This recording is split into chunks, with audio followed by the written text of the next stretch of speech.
I got the bloodlust. Me too. I want to kill. Let's kill.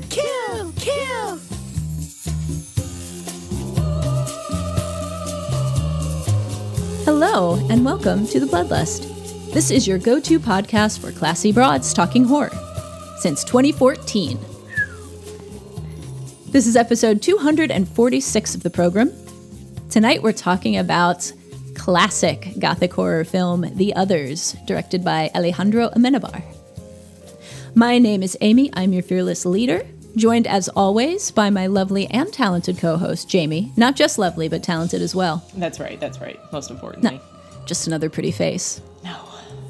No. But a pretty face, nonetheless. But a pretty face, let's not forget. Yeah. It's not to be discounted. No, of course not. Hello. Remember when our former coworker once said that your hair reminded him of a beautiful, what was it, a trout or something, or a salmon? Yes. I do remember that. I still don't really know what it means, but I love it. Shiny fish scales or something. Yeah. I love it. What a Listeners, compliment. If you don't know this, our own Jamie has Disney princess blonde Nordic hair, and it's very long and it's very thick. Yep. And apparently reminiscent of the scales of fish scales Atlantic of a beautiful salmon. I don't know. I don't either, but hey, I'll take it. Anything that we can use to add to the visual picture for them of us. Oh, man. I'm not great at describing myself. I describe myself as looking as if you were to draw a caricature of a villain, just without the twisty mustache. I think that's a good description. Yeah. Like, you're not villainous, but I look like a villain. But you have darker features pointy, and sharp dark features. Yes. That are not unpleasant, but definitely give that sort of... And a wide mouth that some might call Joker-esque. Okay, yep. Mm-hmm. Interesting. Just giving you the visual picture, listeners. I hope that my washing machine doesn't come back on. It was just on. Oh. Hopefully it's over. Kay was in a bad mood and she was helping by cleaning up. Uh-huh. And she came in with laundry and I almost said, no, don't do it. I'm about to record. But then I was scared of her because she was in a bad mood. So I just let her do it. You're like, you know what? No, just do it. You're fine. Yeah. Everything's fine. Anyhow, we're here tonight to talk about The Others, which is over 20 years old now, which is cray-cray. That's wild. I think that. A little bit underseen for as good as it is. And one of the higher grossing horror films in history, to be honest. I mean, it's not in the top 10 or 15, but it's a really high 200 million. Oh, damn. And I think partially because of the word of mouth with the twist, and also because it's rated PG-13. And it's more accessible to people because of that. And I think one of the best examples of PG-13 horror that's effective. Yeah, I remember seeing this in the movie theater. Me too. And it was much like a Sixth Sense vibe. Although was that first? I can't remember. But it's like Sixth Sense was first. That was 99. Okay, that's what I thought. But it's definitely got that gut punch twist. Heck yeah. And yeah, like I texted you today. I was like, holy shit, does this movie hold up? Like, it is still creepy. It is still solidly done. It's a beautiful movie. It's beautifully acted. Like, I'm excited to talk about it. And me too. It's interesting that it's 20 years old because it does not feel it at all. Not at all. No. And it got me thinking about gothic horror, so that's our roundtable for today. Cool. Some of our favorite gothic horror films, gothic horror books, gothic horror whatever. I really like the genre. Anything with castles and big haunted houses and ghosts and furniture with white sheets draped over it. Yes, hidden rooms, weird dusty curtains. Yeah. Fog. Yes. Overgrown fog, gardens. Rain, snow, overgrown gardens, old statues. Yes. Mm-hmm. Secret passageways, hidden rooms. Yeah. Shadows, candlelight, Skeleton all that good keys. stuff. Yes. So what are some of your favorite examples? Okay. So movie-wise, outside of this, I love The Woman in Black. I haven't seen that since it came out. I should watch that again. You should, because I rewatched it probably within the last year. It is so good. Like, it's a great modern gothic horror movie. It's creepy. It's a very cool story. It's really well acted. Like, it's just very sad, isn't it? It's very sad. But I feel like that's kind of the case with a lot of gothic horror. I mean, gothic literature that's not too. Even horror. There's sadness, lost love. Right. There's like strange. a very like heavy melancholy that comes with those stories. Which is right up our alley. Of course. Mm-hmm. Would you consider, oh shit, what's that? Is it Jane Eyre? Wuthering Heights Wuthering Heights, the one with the remake with Michael Fassbender. That was I never really, saw really it. Good. I never saw Jane Eyre. But I wonder if that would be considered gothic. It is definitely it was a large gothic palatial literature. Home. Yes. There's a ghost. Yeah, well, I love that story. I think it is Jane Eyre. I never read that one. The remake with Michael Fassbender is really good. I know Wuthering Heights is considered gothic literature. So it's the same. Not horror exactly, but yeah. But speaking of Jane Eyre was one of the Brontes, right? I think so. Okay, Charlotte, so perhaps. Sisters probably write the same kind of stuff. Yeah. Frankenstein is a good example of gothic literature. I was going to say Lock and Key. Oh, great one. Yeah, the graphic novel series, because it's maybe not traditionally gothic, because there's like a cool sort of supernatural.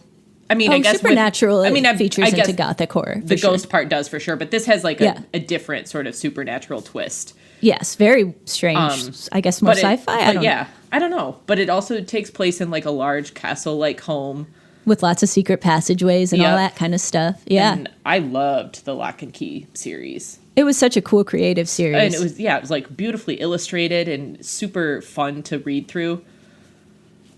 Yeah, that's a great choice. So that's what I would say.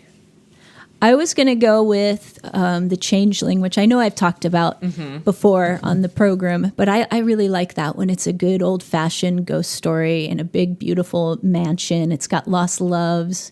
It's got mystery. It's got red herrings.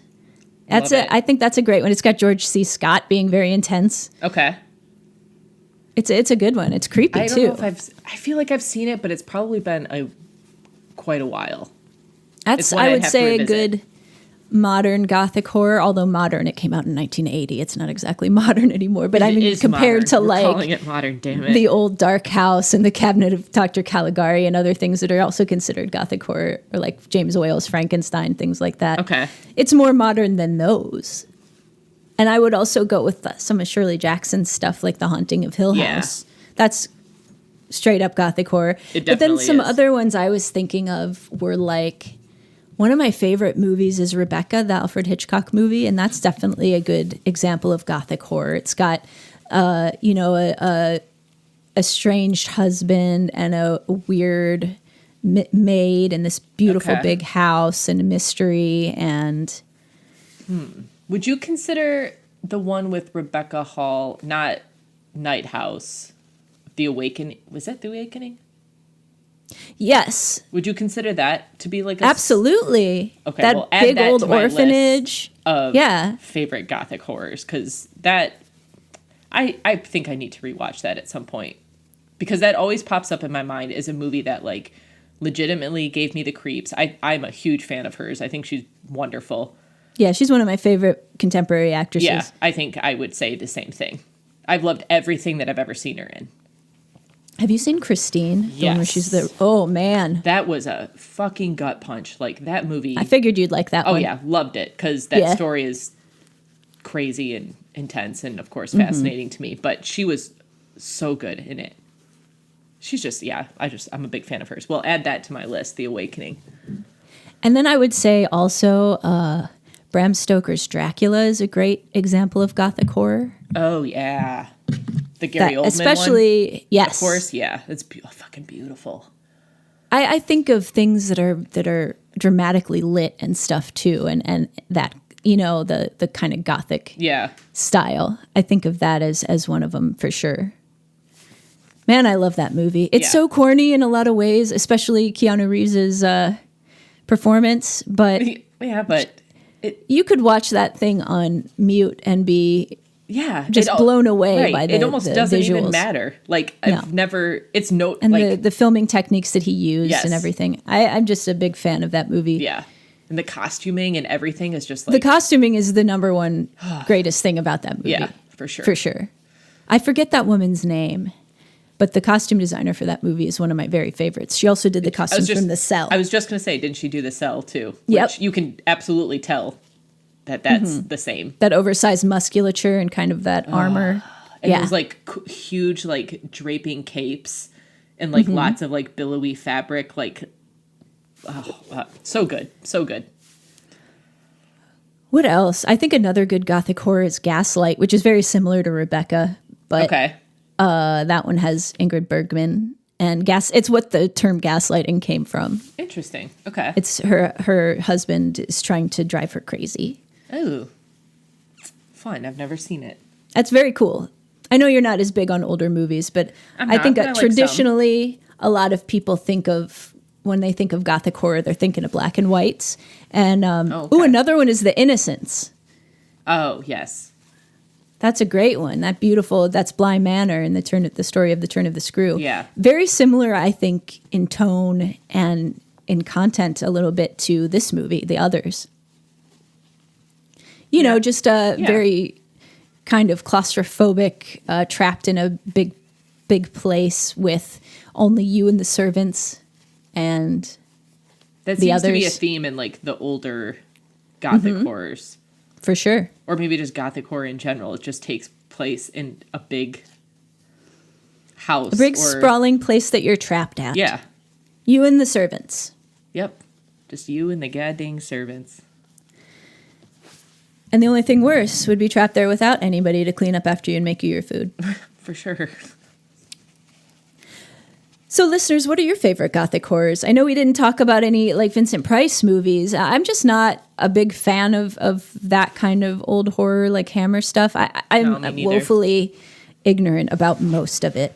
And honestly, if you want to give me some recommendations of places to start with that kind of stuff, I would be really grateful. If you have stuff that you think holds up as well as things like The Innocents or Eyes Without a Face or things like that, or Rebecca, that is more Vincent Pricey and more, hammery, I would love to hear that. Oh, another good one before we move on is The Legend of Hell House, which is not the same thing as The Haunting of Hill House. No, but I get them confused all the time. Yeah, but it's really cool. And another big mansion, mediums and seances and possession and good stuff. And that one has Roddy McDowell. Is it Roddy or Malcolm McDowell? Roddy McDowell, yeah. And he's very fun in it. Okay. Okay, so let us know your picks, any suggestions that you may have. And now let's move on. We shall talk about The Others. I'm very excited to do so. Yeah. You want to give us the stats, bud? Sure. So this one is rated PG-13, like you already mentioned. Runtime of 1 hour, 44 minutes. Written and directed by Alejandro Amenabar. Stars Nicole Kidman, Fionnuala Flanagan, and Christopher Eccleston. Premiered Who we just saw in True Detective. Oh, shit, yeah.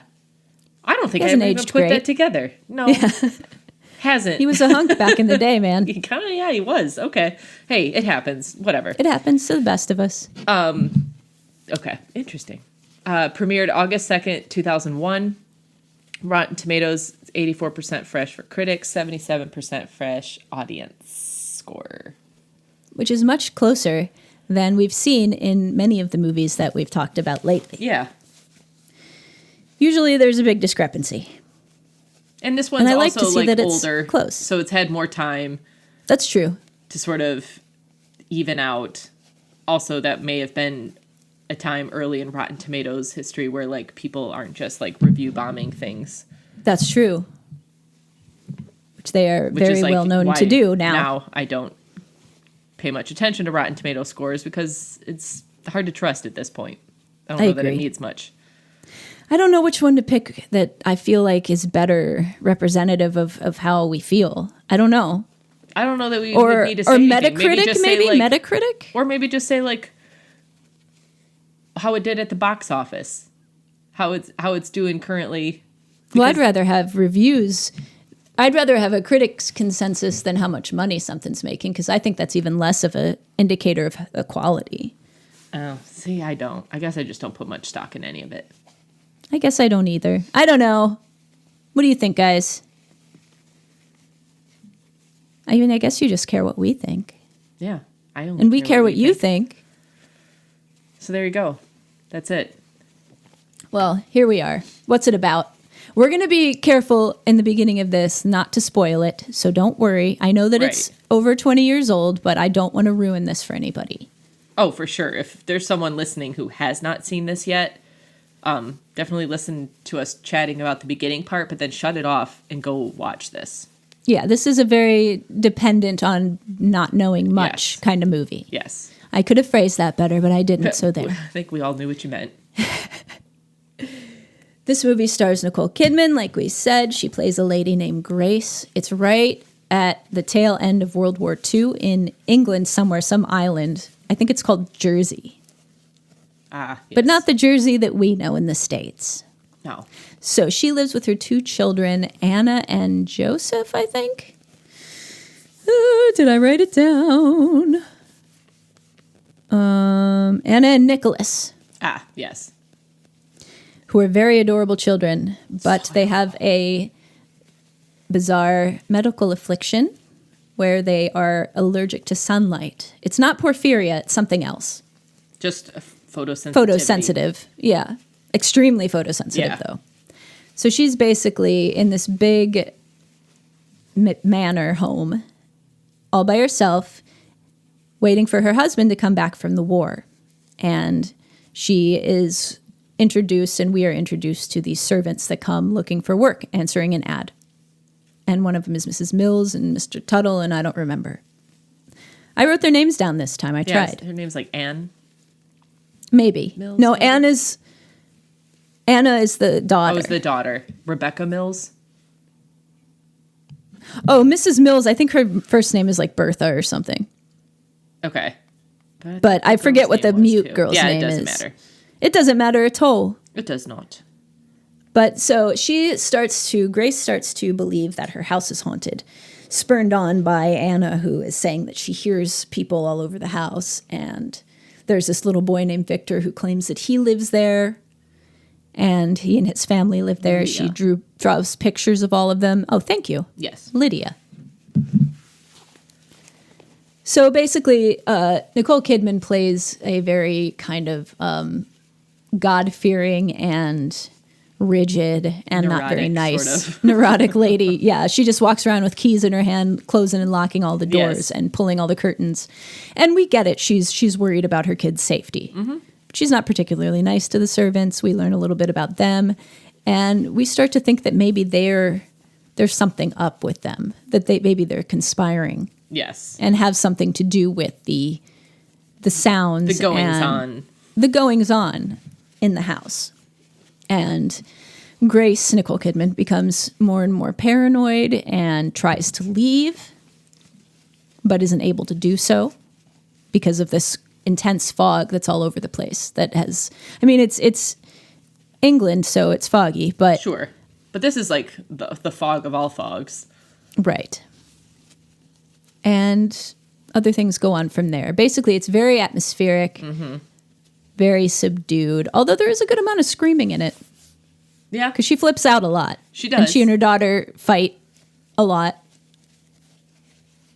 But what did we think about this movie? I think you guys know, based on what we have said already. Well, and that we're reviewing it 20 years.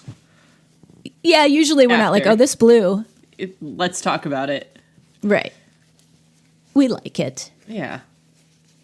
I like this director. He also made Open Your Eyes, which Tom Cruise remade into Vanilla Sky, which I thought was way less effective. But it was a weird kind of synchronicity there because this was during the time when Tom Cruise and Nicole Kidman were married. And he produced this, and right the week that this was released, they got divorced. Lucky her. Yeah, for sure. Bullet dodged. And she didn't even think that she wanted to be in it because she thought it was too dark, and she did not particularly enjoy filming it. But I think that it worked out very well, and she gives a really good performance. I think she's amazing in this. There was a chunk of time, man, with Nicole Kidman when she was just churning out like hit after Awesome hit, like these movies. great performances. Yeah. I just watched Birth recently, and it was really good. Did I already tell you, listeners, about that? Yeah, I think you talked about it. I have not watched on the it last yet. one. Mm-hmm. Oh man, it was good, and she was really good in it. Yeah, I think she's a pretty amazing actress. I agree, and I thought she was great here. I thought the kids were really, really good, especially the girl. The kids. I forgot how good the kids were in this. I feel like that little girl holds her own. There are scenes. She I guess that totally it was does. really hard for them to cast this. I guess they saw like 5,000 kids, and they cast Nicholas right away or not too long after, but it was really hard for them to cast Anna because she really had to go toe to toe with Nicole Kidman in a lot of the scenes. She absolutely did too. This little actress, fucking killed it. Yeah, I think she did a great job. Yep.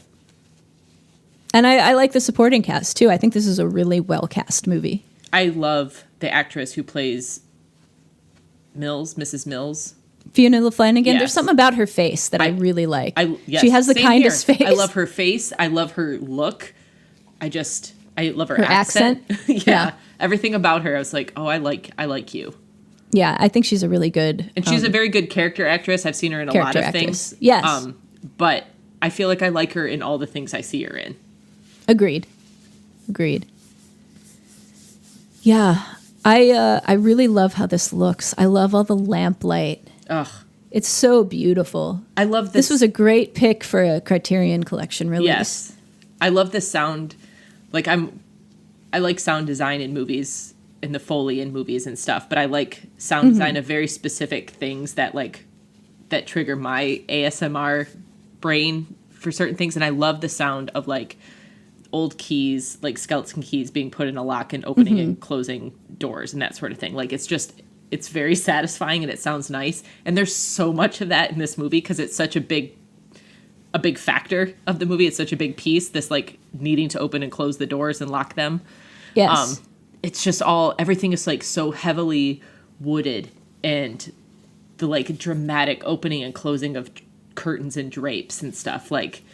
It's everything about this movie is really pretty. It's beautiful in such a dark and haunting way. And the score is beautiful. And actually, Amenabar did the score as well. Oh, well, that's He's crazy. also the composer, which I think is pretty impressive. I really liked the score. And I agree with you. There are some certain scenes. There was a scene when the dad comes home, which isn't too much of a spoiler. He's only there briefly. But her husband comes home, and Anne had told Nicholas previously, when they had talked about ghosts, oh, they can't be ghosts because ghosts are people with white sheets and chains that walk around rattling. Yeah. And you can hear chains clanking in certain scenes when the dad comes in. I thought that was really smart. It's just, I'll say my piece. Please. It is a very well done movie. And the fact that, I mentioned, it's kind of in the vein of Sixth Sense in that there's a very big twist and reveal towards the end. Knowing that, I was kind of bummed this rewatch as much. I enjoyed it. I loved it. But with all of those types of movies, you'll never get that back. Yeah. So the fact that I knew that going into this watch of it did take a little bit away. It's still an amazing movie. I enjoyed watching it, but that is the most fun about your first watch of this movie or any movie that is like that. However, I will say I did forget a certain aspect of that, a detail that was involved with the reveal. Was it the seance? You forgot about the seance part? Nope. There was just another little minor detail of how it all happened, but we'll talk about it more. But the fact that I had forgotten that since the last time I saw it, that was nice for me because that was a new reveal all over again. And I just think, like we've said, I think this is beautifully acted. I think this is beautifully shot. I think it's a well-written movie. I think the fact that it is 20 years old and it feels like it could have been made last week and just released last week and still be successfully like heavy and tense and scary and like ominous. Like it is successfully stood the test of time since it was released. It's very well crafted. And it's beautiful. Like, I just love how the three housekeepers, like, they just sort of carry the story along through it. And you can tell there's a goal. Like, there's something they're trying to accomplish and that they're trying to do. And I like how they're just sort of pulling things along as we're watching. And commenting on it here and there, just waiting and seeing how just it saying, like, plays now's out. not the time. We're going to see, like, the mother's going to be the difficult one. And you don't really know what they're even talking about at the beginning. Like, right. It's kind of like, you think maybe they're in on it, like they're just fucking around with them or something, but it's deeper than that. But I like how they're background characters, but they're part of the story, but they're also the ones that, like, responsible for like the progression of events, essentially. Yeah, I love this movie. I love it just as much as when I saw it when it came out. Like, it's such a well-made, well-done movie. I have virtually, like, no negative comments about it, to be honest. You know what my only negative is? It's very similar to what you were saying, in that I find that once you know what the twist is and you watch it again, it's not scary. There are some movies that have twists in them that are still scary when you watch them again. The Sixth Sense, even if you know what happens in it, it's still scary. This one, it's interesting, and you still can soak in the ambiance and the vibe and the mood of the movie, which is, sumptuous and really awesome and great and a fun ride and really well made, but it doesn't scare you again. I guess if I'm just judging it on only scariness, then sure, that would be like maybe the only downside I could say, is that once you know the reveal and you know the truth of it, it doesn't have that sort of scary element, that creepy element. That being said, like, it doesn't make it any less enjoyable to me. No. Like, it sort of makes it a little less enjoyable for me because the scares aren't there. But that's my only thing. There was still definitely a very specific aspect of this, or like point of the story, that I had forgotten entirely about. And it's not like I haven't watched this since 20 years ago. Oh, I know what it is, I bet, because I forgot too. Yeah. So, like, we'll talk about it. There was still something that I forgot that surprised me and caught me off guard. And sure, once it came up, I was like, oh my God, I remember that. Like, totally forgot. But I hadn't thought about that once in, like, the beginning part of the watching. So even though I knew the ultimate reveal, like, that was still a pleasant surprise. That, like, a pleasant gut punch. Yeah, that maybe after 10 years, I'll say, like, probably since I've rewatched this, like, that part, there was still something that was forgotten, so that it hit me a little bit on this rewatch. That being said, again, it's just got such a cool atmosphere. It's got such a cool feel to it. And the story and the mystery, like, I don't necessarily, this isn't one with Gothic horror. I don't find ghosts particularly scary. So with Gothic horror, I'm not even necessarily looking to feel scared or be scared. I'm not expecting that. I want to get wrapped up in the mystery and the atmosphere and, like, the dark, moody lighting and stuff, and like just a creepy ghost story. I'm not looking to be scared like how I felt when I watched Night House. Like, okay, that was a pleasant surprise. When I watch these types of movies, I'm in it just to, like, get soaked into the mood and the story and the atmosphere. Which I think is, like, to me, even when I read sort of Gothic horror stuff, that's what I'm looking for. I'm not scared by it. I'm not expecting to be scared. I, like, get sucked into the sort of the overall, like, mood and ambiance and, like, the feeling of the time and the characters and the setting and that sort of thing. And that, to me, is, like, its own kind of scary, but not, it's, like, in a different way. Like, I just get wrapped up in it differently. I hear you. And I love this movie. And yeah, I think I'm just being, like, super defensive of this because I didn't realize how much I'd still love it after 20 years. I think it's perfect. That's the only thing I can fault it for is that once you know, like, it's hard. It stops being as scary, and I feel like it was really scary. Yeah, anyone out there who hasn't seen it, like, I'm very jealous of you. Yeah.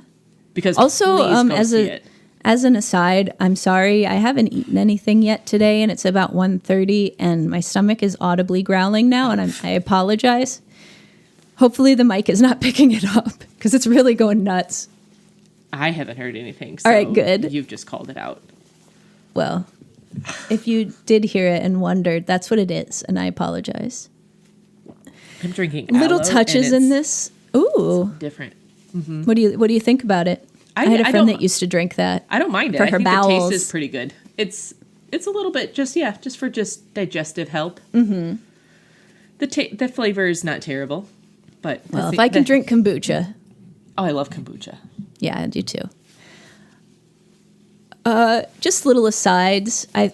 First of all, I really like the crafting of the mystery here and how they do a good job making it seem like it could just be the little girl acting. Yes. They make it really seem like that. They have a lot of good red herrings in here. I think it's a solid mystery with a really well-timed and expertly kind of crafted and timed reveal. Mm-hmm. And I remember when I figured it out, when I was watching it in the theater, the satisfaction and the oh shit of it was so cool. Yep. That's so neat. I can relate to Nicole Kidman's character in this because I too have to keep all my doors closed because of my children. Sure. But in my case, it's because Barbie will pee on my rugs. Mm-hmm. But I felt a certain kinship with Grace. And that's important to point out. You're also waiting for your husband to come back from war. And that part too, yeah. You're just waiting right by the window. Yeah. Pressing your face against it. And thinking of John and whether he's thinking of me and whether or not he'll ever return. Exactly. Yeah. Yeah. I think this is an absolute classic. I think it is not well enough seen, maybe because it's a period piece and people don't care for those as much. Or maybe because it's PG-13. I don't know. Yeah. People don't think it's scary because it's PG-13. Hopefully this episode will encourage more folks to go check it out. Spread the word, because I'm a sucker for a period piece, so I'm biased, but this movie's so good. It's so good. It's very smart. Yeah. It's very well done, and it's full of ambiance. I highly recommend it.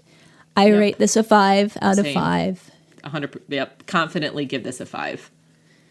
And I would say if you can get the 4K version, I would watch that one. The one that I rented through Amazon was not as good looking as it could have been, and I was sad. I'm definitely going to be buying this on Criterion once they have a new sale. I would say it's one that's worth getting for sure. Yeah. So now, listeners, we're going to spoil. Yes. So please turn back now if you have not seen this fine, fine film. We would hate to ruin it for you.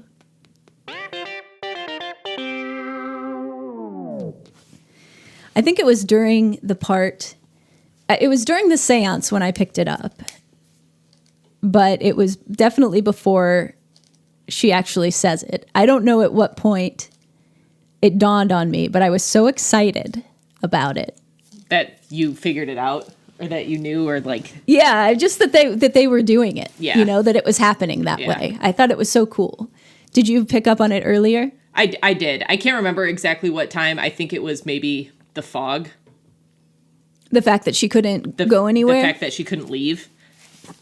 And that the 3 servants knew about it and commented specifically, like, well, she's not going to get far because, like, the fog. And I think, like, even then, I'm an English major, so I'd read a lot of Gothic horror and stuff. Like, that's a very common trope. Yeah. So I think that's probably what made it clear to me, but not still. It's delightful. Making the servant's role so ambiguous was really smart. Yeah. And listeners, if you have disobeyed us and you have not seen the movie, they're the ones who are dead. That is the twist. And the part that I forgot... Not just the servants. Grace and her children. Yes. Grace and her children are dead. Yes. Yeah. And the servants. The servants have been dead for a long time. Long Literally time. everyone you see in this movie is dead. Everyone is dead, except for the people during the seance. Fair enough. Yep. The folks at the seance at the end.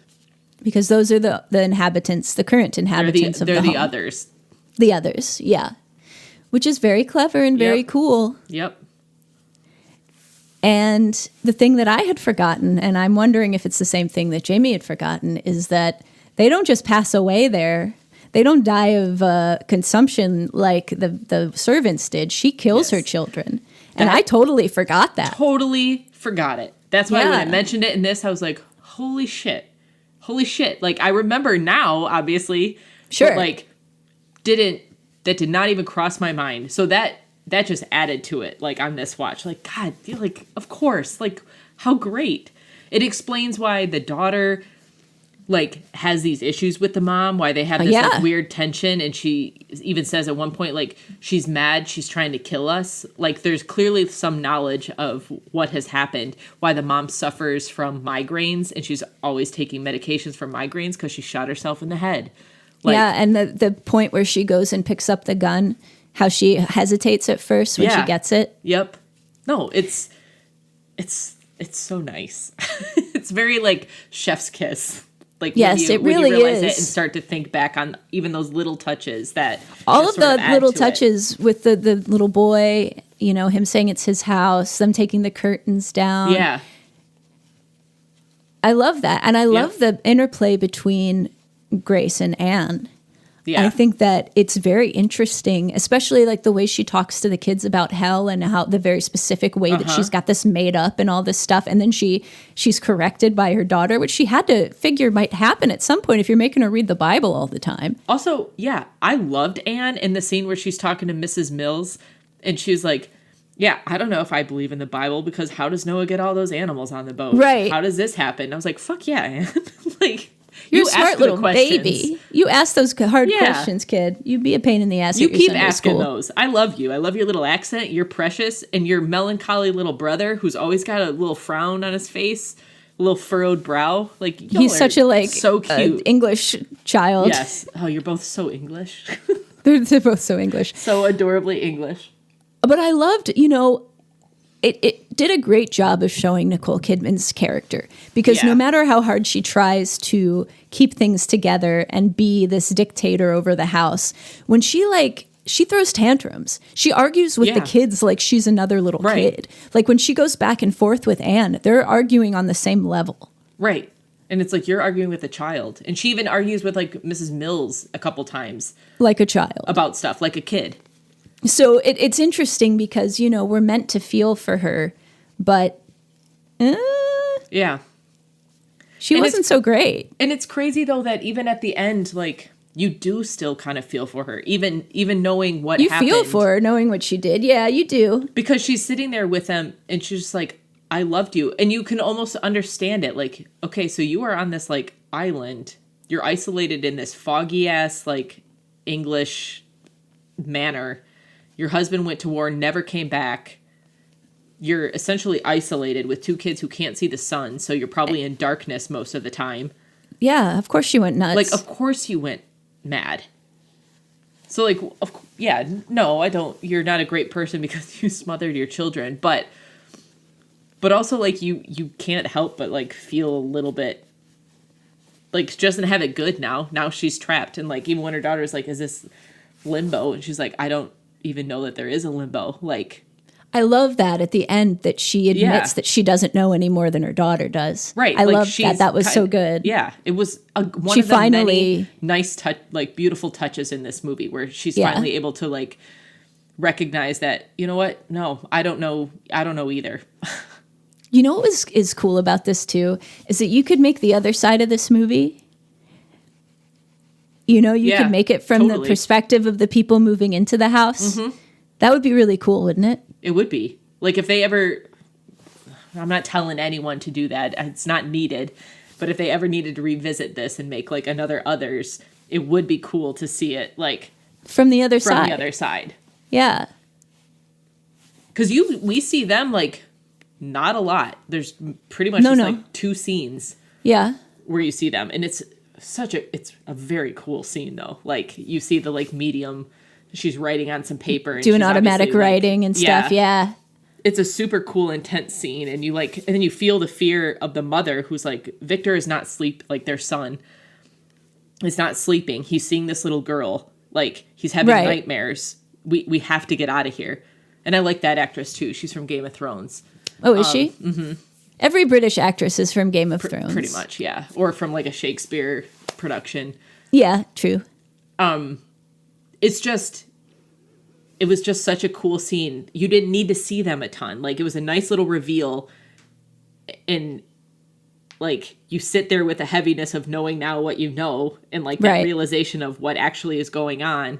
But then they get away from that really quickly. And, they leave. And then you have Mrs. Mills, like, at the end saying, they're going to be leaving. More will come. And we'll deal with that as they come. Like, the living have to learn to exist alongside the dead.